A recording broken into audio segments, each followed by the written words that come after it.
সম্মানিত উপস্থিতি, বিশেষ করে জনাব দেবপ্রিয় ভট্টাচার্য এবং আরও আমাদের বামে এবং ডানে অত্যন্ত সিনিয়র পলিসি নিয়ে যারা চিন্তা করেন, অর্থনীতি নিয়ে চিন্তা করেন, সর্বোপরি একজন মিলন ভাই,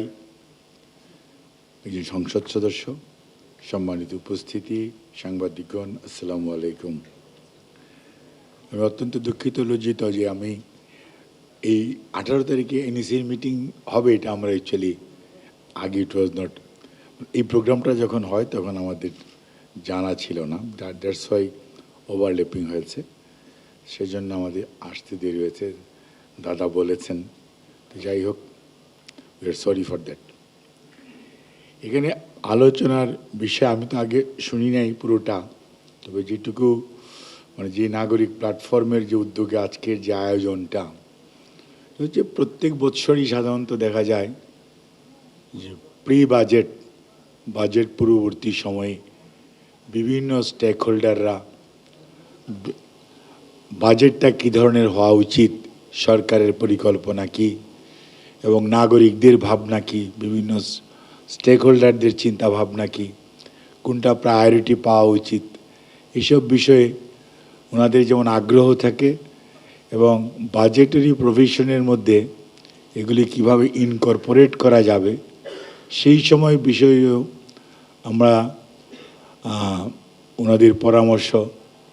ফর্মালিও আমরা গ্রহণ করি। কাজে সেই জন্যই এই আলোচনাটা অত্যন্ত গুরুত্বপূর্ণ এবং আজকে বরঞ্চ আমার কথা বলতে একটু সুবিধা হচ্ছে এই কারণেই যে এনইসির মিটিংটাতে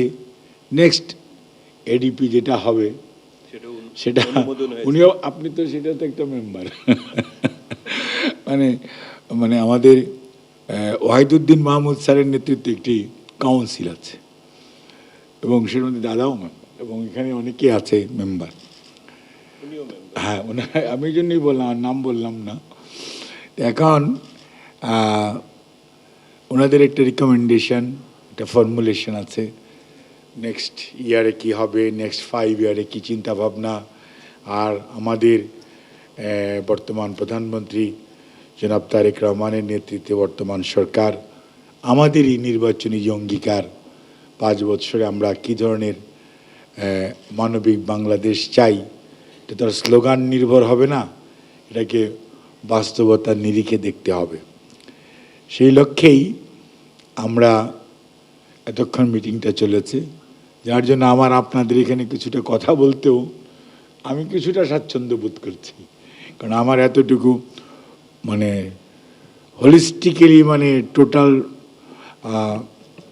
বাজেট বা সম্পর্কে এত ধারণা অনেকটাই ছিল না। যাই হোক, আপনাদের যে বিষয়ে আগ্রহ এবং আমার যে বিষয় সেটা হচ্ছে স্বাভাবিকভাবেই যেহেতু সমাজ কল্যাণ এবং নারী শিশু এই সাইডটা আমাকে দেখার জন্য দায়িত্ব দিয়েছেন মাননীয় প্রধানমন্ত্রী, সেই অনুযায়ী আমাদের এখানে সচিব মহোদয় আছেন।